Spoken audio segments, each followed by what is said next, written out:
pessoal, tudo bem com vocês? Espero que esteja tudo certo com todo mundo. Quero pedir desculpa pelos barulhos, tô tentando fazer tudo o mais calmo possível. Eu sou nova nisso, então assim, eu não sei exatamente o que fazer, mas eu prometo que eu vou tentar melhorar. Eu não tô sozinha em casa também, então tem barulho também das outras pessoas. Mas eu vou tentar fazer o melhor que eu puder e tentar corrigir também na edição. Já peço pra você se inscrever, pra me dar essa força e dizer se gostou nos comentários e também fazer sugestão de vídeo, beleza? Então tá bom, gente. Hoje eu vou falar de uma história que desde a minha infância, lá na escola, eu acho muito interessante, apesar de muito triste também. Eu vou falar sobre a história da última família imperial russa, os Romanov. O último czar russo foi o Nicolau II. Ele era filho do czarevich Alexandre e da Maria Feodorovna. O pai de Nicolau, o czarevich Alexandre, era um homem muito forte, muito alto. Ele era tão forte, mas tão forte, que certa vez, em um acidente de trem, onde o teto do trem desabou, ele, para salvar a esposa e os filhos, ele levantou o teto sozinho. Isso causava uma certa insegurança a Nicolau, ao jovem Nicolau, porque ele não era sequer um homem alto. E ele seria, após o pai, né, o próximo czar da Rússia. Então ele compensava muito malhando. Se vocês pesquisarem rapidinho nas imagens, vocês vão ver que o corpo dele, tem até fotos dele nu, é fácil de encontrar. Vocês vão ver que ele era um homem bem atlético, um homem muito bonito, por sinal. Nessa época, no final do século XIX, a Rússia ainda era absolutista, contrastando com os outros países europeus. E essa questão política era motivo de muitos atentados contra a família Romanov. E em um desses atentados, o avô de Nicolau, o czar Alexandre II, ele foi atingido. E ao ser atingido por uma bomba, ele pediu para voltar para casa, para morrer junto com a família. Então Nicolau e o seu pai, czarevich Alexandre, assistem à morte desse avô. E a partir daí, o pai de Alexandre se torna o czar Alexandre III. O pai de Alexandre não, desculpa, o pai de Nicolau se torna o czar Alexandre III. Alexandre III, ele proporciona uma educação muito boa para o filho, uma educação intelectual muito boa para o filho, mas ele falha ao passar a educação técnica para o Nicolau. O Nicolau, o czarevich Nicolau, ele era muito bom em línguas, ele falava inglês, alemão, francês e também era ótimo em história. Mas essa falta de técnica fez com que ele não fosse bom em economia, ciências políticas.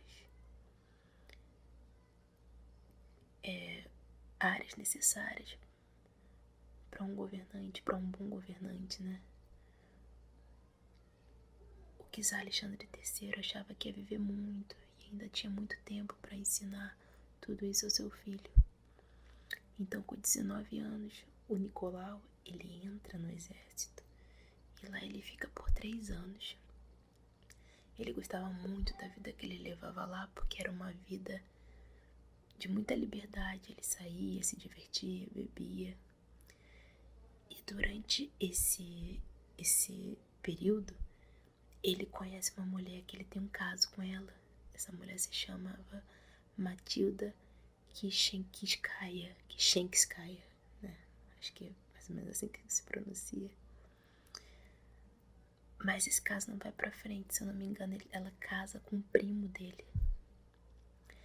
Então, durante um ano, de 1890 a 1891, o Nicolau ele fica viajando, apoiado pelo pai, que quer que ele conheça. É uma viagem também de relações internacionais, né? Vai ser bom também pra Rússia. Ele vai pra Viena, Egito, Índia, Turquia, Japão. E no Japão, ele faz uma tatuagem. Ele tatua um dragão. Eu acho que no braço. Imagina, gente. 1890, 91. Tatuagem, um dragão no braço, né? Que interessante. E a gente de hoje em dia achando que descobriu a rota, né? Super moderno, Nicolau. Quando ele chega no Japão, ele se envolve numa briga com um policial, onde ele quase morre. Aí depois desse incidente, ele volta pra casa, a viagem se encerra. Gente, desculpa pelos latidos. Desculpa pelos barulhos.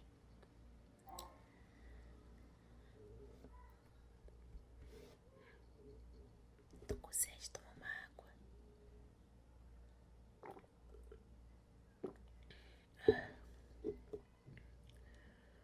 Durante o casamento do tio dele, Sérgio, Nicolau conhece a irmã da noiva, a princesa Alix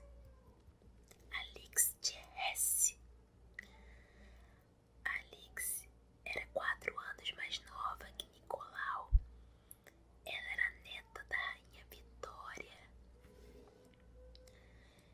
Ela tinha uma relação muito próxima com a avó, porque depois da morte da mãe e da irmã, quando ela tinha 6 anos, a rainha Vitória passou a passar mais tempo com os netos, com as crianças de Hesse. Nicolau e Alix se apaixonam, mas esse relacionamento não era bem visto nem pela família de Nicolau, nem pela rainha Vitória. A família de Nicolau não gostava do relacionamento dele com Alix, porque não achavam que ela tinha uma personalidade para ser uma boa czarina.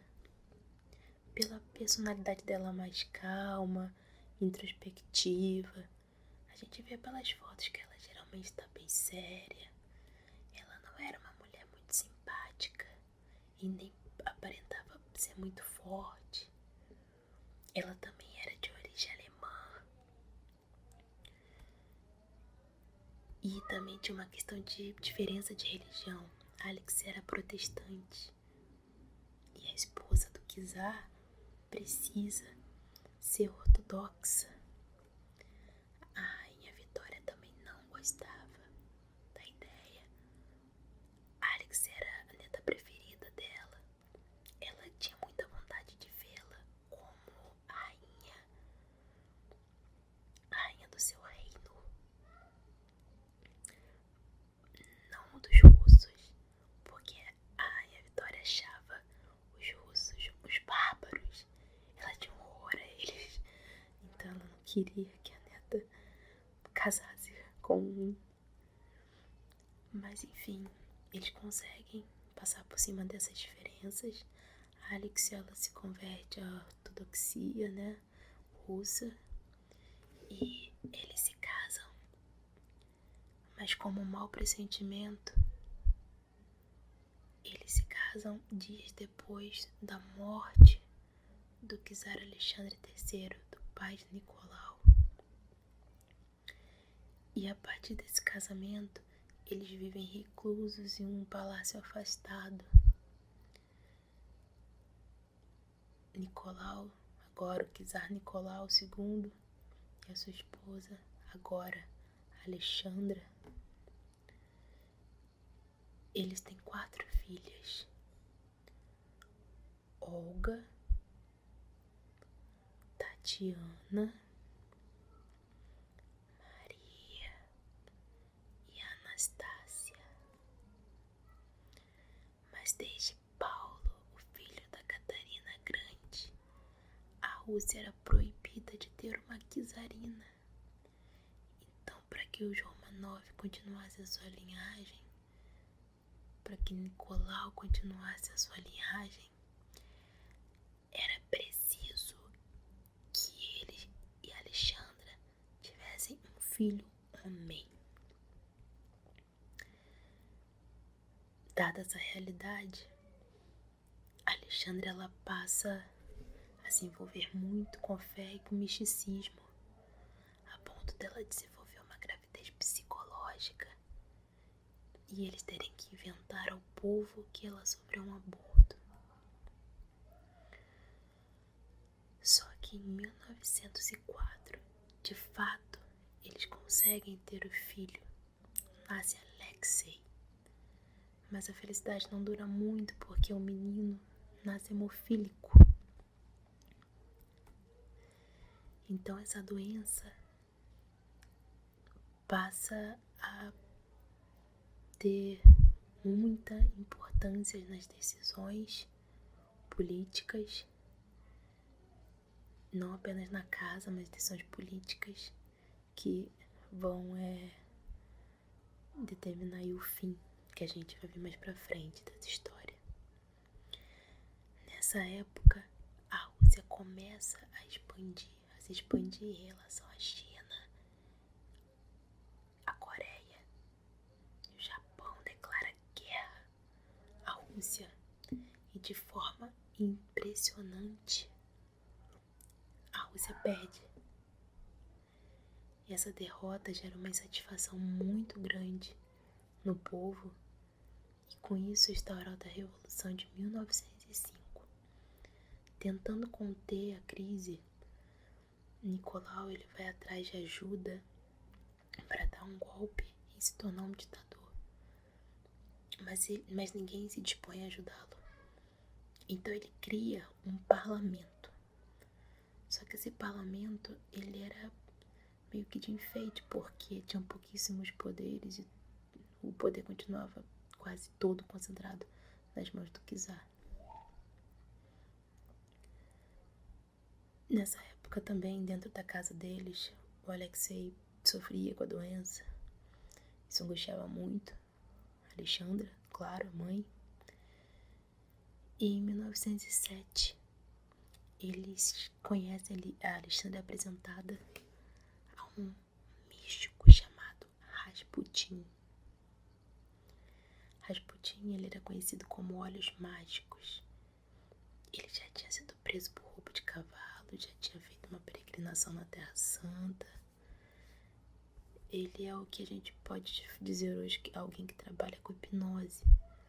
Ele tinha um poder muito grande de acalmar tanto Alexandra quanto Alexei durante as crises que o menino tinha. Em 1914, acontece a Primeira Guerra e a Rússia é humilhada. Então Nicolau, ele decide assumir o comando do exército e deixa Alexandra e Rasputin governando o país. Nenhum deles tinha nenhuma noção de governo. Isso está extremamente errado.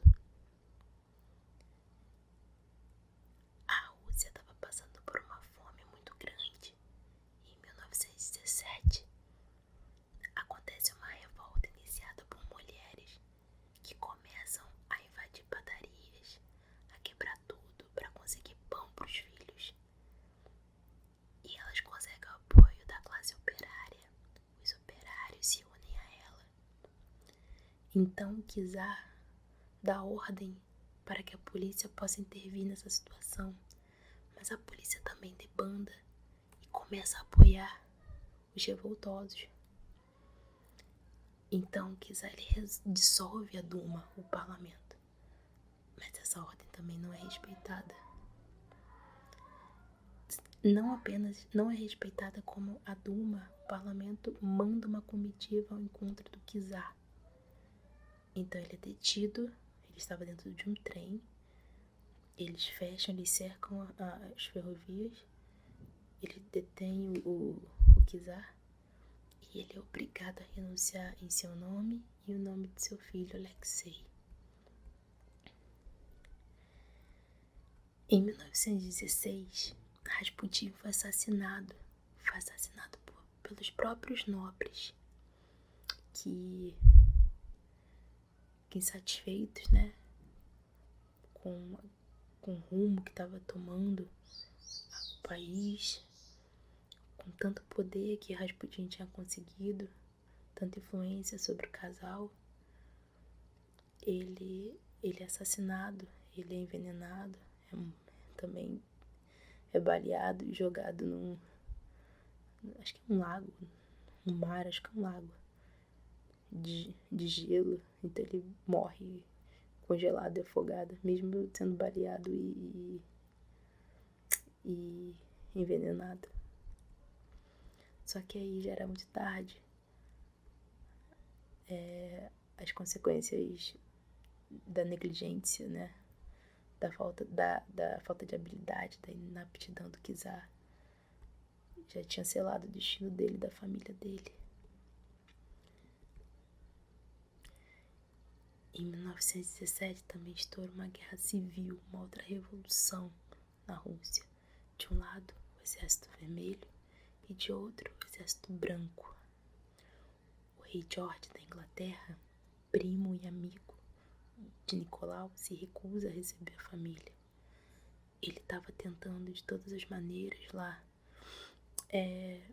desvencilhar a imagem dele, a da Alemanha, durante a guerra. Então eles até mudam o nome, né? Antes era Saxe-Coburg-Gotha, passou a ser Windsor. Tem até também uma série no Netflix, acho que de 2017, sobre os 100 anos da dinastia Windsor. Não era interessante para ele, era até mesmo perigoso aceitar essa família lá na Inglaterra, porque além de todas as questões políticas que estavam acontecendo, isso poderia instaurar também uma revolta por lá contra ele, contra os Windsor. E Alexandra também era de origem alemã. Então ele se recusa a receber os primos. Então eles são presos. E em 1918 eles são levados para Ekaterimburgo e colocados na casa de Patiev, de onde saiu o primeiro czar de 1613, se eu não me engano. Em 1613, o primeiro czar Romanov saiu dali, e o último também, como uma coincidência, sairia dali também. Só que morto, né? Então, às 2h da manhã do dia 17 de julho de 1918, eles são assassinados num porão. Eles mais alguns criados. O primeiro a ser assassinado é o Nicolau, depois a Alexandra e depois os filhos. Eles sofrem bastante. As meninas são terminadas de serem mortas por baionetas. Eles tentam se desfazer do corpo, jogam ácido, enterram, depois voltam, desenterram os corpos e levam para outros lugares também e os separam.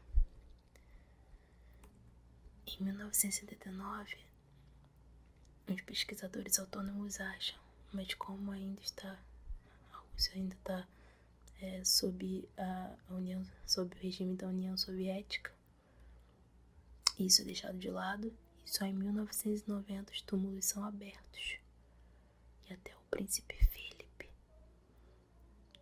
ele cede material genético para os exames.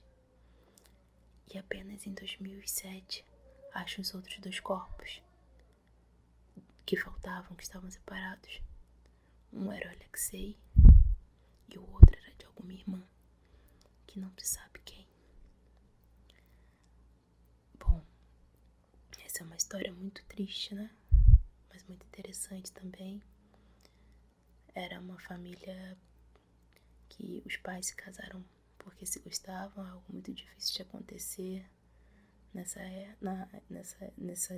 época, né, de que essa realeza estava tão em alta ainda, nem tão em alta mais, né, porque